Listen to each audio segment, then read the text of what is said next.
Lecture 23, Capacitor Discharging Equation. This lecture defines how the capacitor discharges through a resistor when the source is removed. So this is an RC discharging circuit which consists of capacitor C charged to a voltage V0 connected to a resistor and connected through a switch which is closed at t is equal to 0. The aim of this lecture is to define how this voltage V0 and this current I changes with time and to obtain a mathematical derivation which describes the discharging of this capacitor. For that, we need to first understand the two conditions, that is, first is initial conditions. So when the switch is closed at time t is equal to 0, the capacitor is fully charged to voltage V0 and the current will start to flow, which will be simply equal to V0 divided by R. And at steady state, when the switch is closed for a very long time, the capacitor has fully discharged, therefore the voltage becomes 0. Due to this 0 voltage, the current will also be 0 flowing through the resistance. Between initial and final state is the transient state which we are concerned with.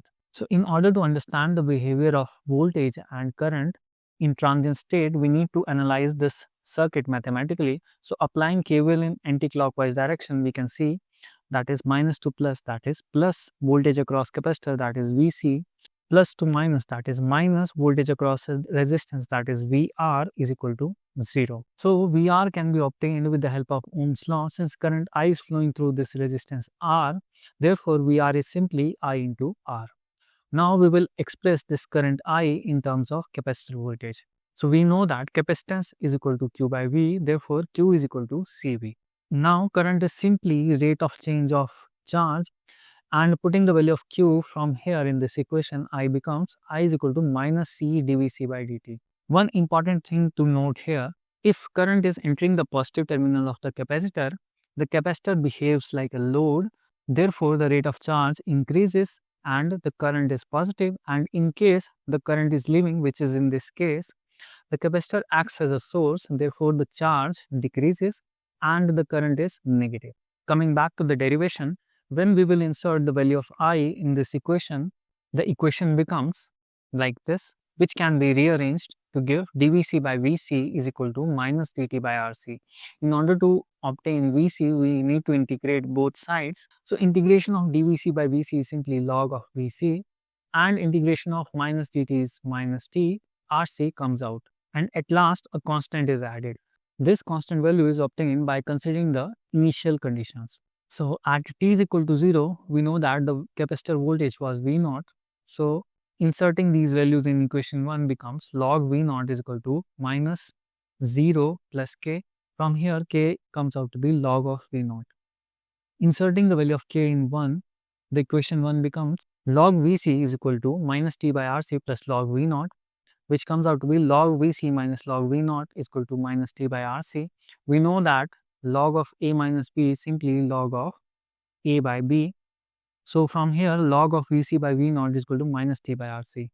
This log is removed by introducing an exponential, therefore Vc by V0 is equal to e raised to power minus t by Rc, and Vc finally is V0 e raised to power minus t by Rc. Since Vc is dependent upon t, it can be written in the form of function where Vc is equal to Vct, that means it is dependent upon t, is equal to V0 e raised to power minus t by Rc. Similarly, current I is obtained by using this equation. Here Vc is replaced by this equation, and solving it, I comes out to be V0 by R e raised to power minus t by Rc. And I is also written in function form since I is dependent upon t. So finally, in this circuit, the I is equal to V0 by R e raised to power minus t by Rc, and Vc is equal to V0 e raised to power minus t by Rc. In order to understand the variation of current with respect of time and voltage with respect of time, we need to plot current time and voltage time graphs. So when we plot Vct versus t, so we know that Vct is simply equal to V0 e raised to power minus t by Rc.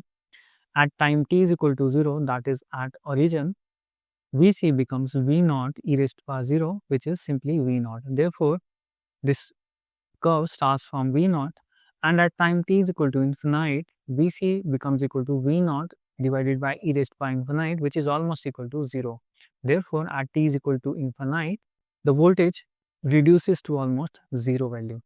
Similarly, current is equal to V0 by R e raised to r minus t by RC. Therefore, at t is equal to 0, the current simply becomes equal to V naught divided by R, and at t is equal to infinite, the current is almost equal to 0. So then there is a concept of time constant. So if you put t is equal to RC, which is in between the time 0 and infinite, then solving this equation for E is equal to 2.718, Vc comes out to be 0.368 V naught. That means that when time is equal to Rc, the voltage drops to 36.8% of its maximum value, and similarly at time is equal to Rc, the current drops to 36.8% of its maximum value.